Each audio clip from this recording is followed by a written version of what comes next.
Hello and welcome back to the channel. We are here with another SEO focused video to help you level up your skills. Today's topic is one that every beginner needs to understand. Do follow versus do not follow links.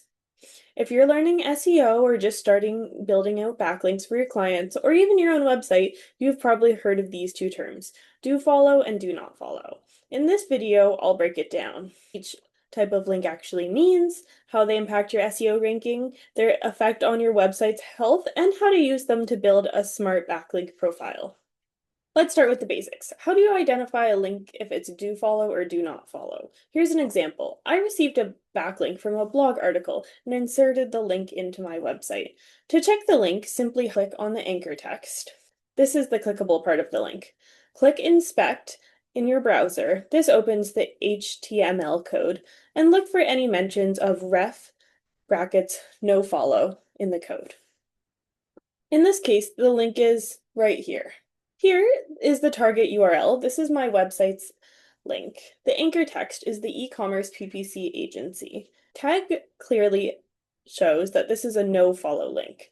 Do you see the no follow in brackets right there? That's how we know. So to summarize, if there's a rel equals no follow is present, this is a no follow link.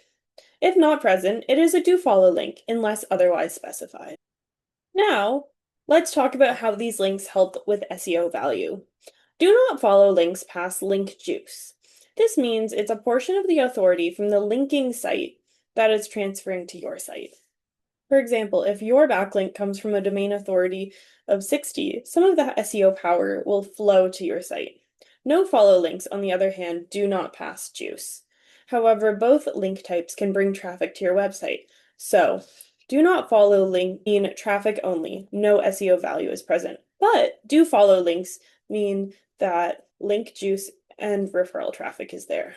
Next, let's look at ranking impact. If you're getting do follow backlinks from high quality authority websites, Google sees your site as more trustworthy and more authoritative. This helps improve your page rankings. But with no follow backlinks, since there's no link juice passed, they do not directly impact your search rankings. And here's an important technical note. If you inspect a link and see the rel equals no follow, like we saw earlier, that's a no follow link.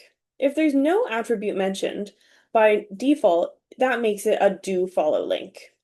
Always check and inspect the element panel to be sure of anything that you're clicking. Remember, when rels equals no follow is there, it's a no follow link. This is where you can check it to be sure. Now, let's talk about how these links are used in practice. Do not follow links are a great way for editorial backlinks and natural link building to take place. These are the types of links you want when you're trying to build SEO authority in the field. No follow links, on the other hand, are commonly used in sponsored posts, blog comments, forum replies, affiliate, or PR links. For example, if you're leaving a comment on a blog that adds missing information and include your blog link, that's user-generated content, and it's usually a no-follow link. Another reason not to trust a link is because it is coming from low-quality links. This can have an issue on your SEO. So, according to Google, do follow links are counted towards your ranking, while do not follow links are ignored for ranking purposes. They may bring in traffic, but they don't directly help with your SEO ranking. Another difference is in discovery and indexing. Do follow links help search engines crawl and index your pages more easily. This makes it easier to discover. But no follow links do not help with crawling or indexing, since Google bots don't usually follow them. So, do follow is easier to discover, and no follow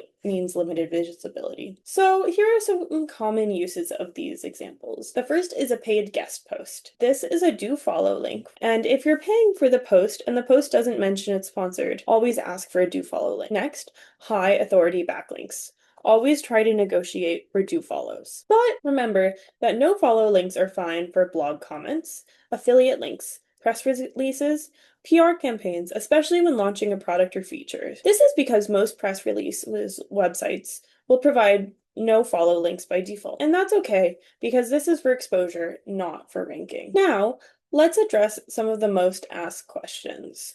What's the ideal ratio between do follow and do not follow backlinks? To keep your backlinks natural and safe, the recommended ratio is 90% do follow rate to a 10% no follow rate. This balance shows Google that your links are coming from varied and authentic sources. So remember, 90% do follow rate, 10% no follow rate equals a healthy, natural backlink portfolio. And that's a wrap on our breakdown of do follow versus no follow links. If you found this video helpful, don't forget to like, comment, subscribe, and for more SEO insights and tutorials. Thanks for watching. We'll see you in our next video. Bye for now.